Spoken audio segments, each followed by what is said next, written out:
about a week ago, Disney Plus launched the first episode of a new Taylor Swift docuseries called An End of an Era. And I watched the first episode, I took notes, and I was recording something about it, and I had to take a break because of how disgusted I feel. If you haven't seen at least the first episode of it, don't waste your time. But the episode is mainly about what happened in Vienna, where there were like two people who were going to do an attack of terror on one of the shows there of the Eras tour. But luckily they were caught before they were able to harm anybody. But Taylor Swift had to cancel her shows in Austria for safety reasons, and hey, good thing she did that.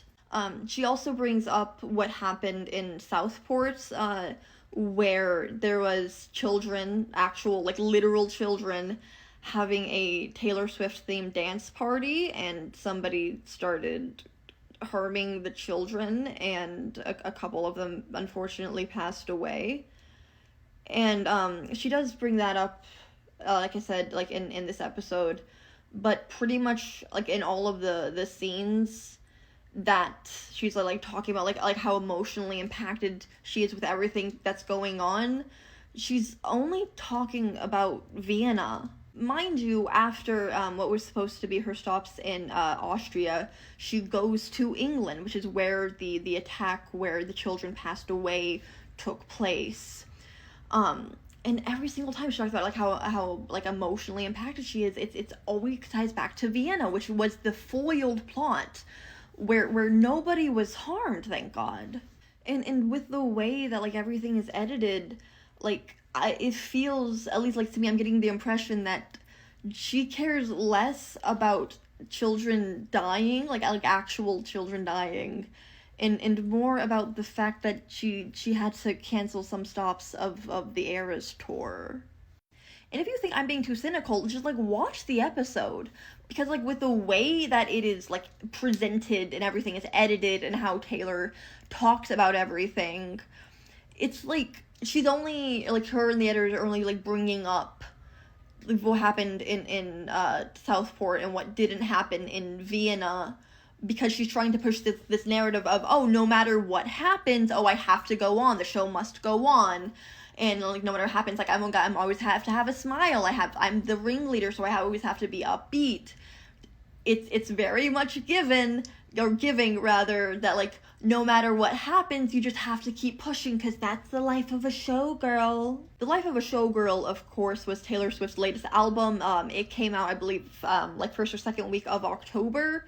And like I said, this docuseries dropped a week ago, about, I believe, on the 12th, to be exact.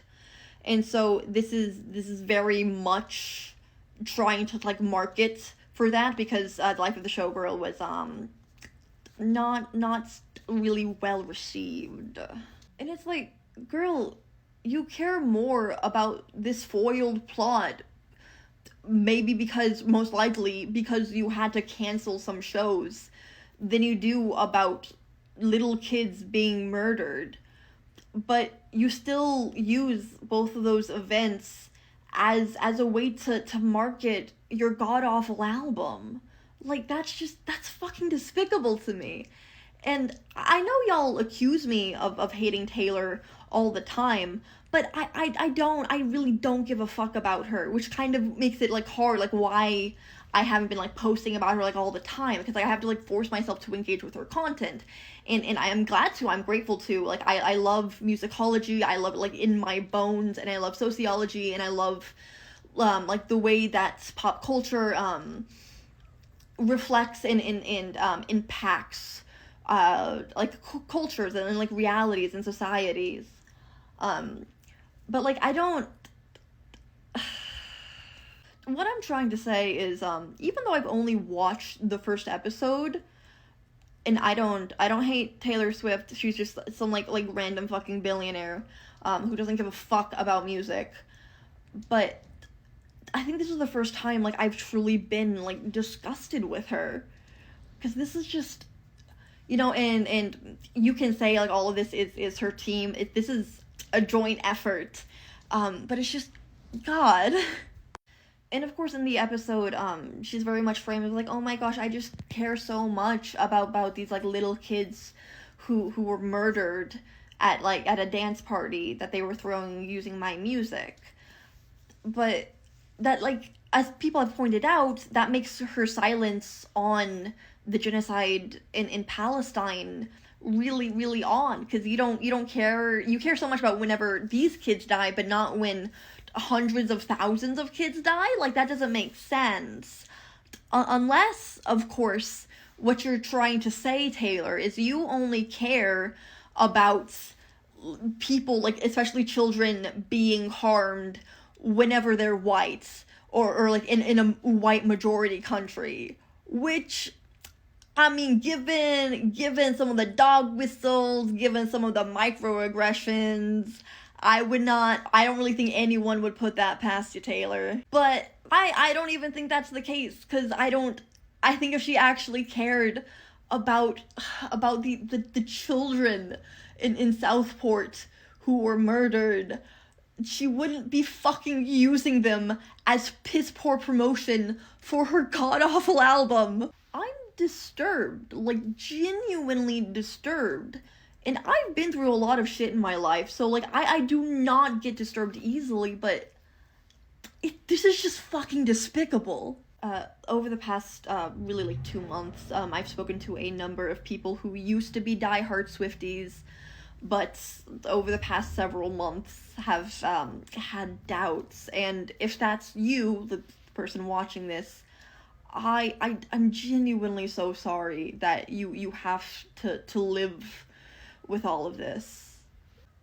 And I don't have, like, anything to say. Like, I don't have, like, a witty quip to put at the end of this video that will, like make you laugh and make you continue on your scroll with happy times. Not that anybody's having happy times with everything going on in the world, but, you know, may God forgive her. That's where I'm at with all of this. May God save her soul, or whatever's left of it at this point.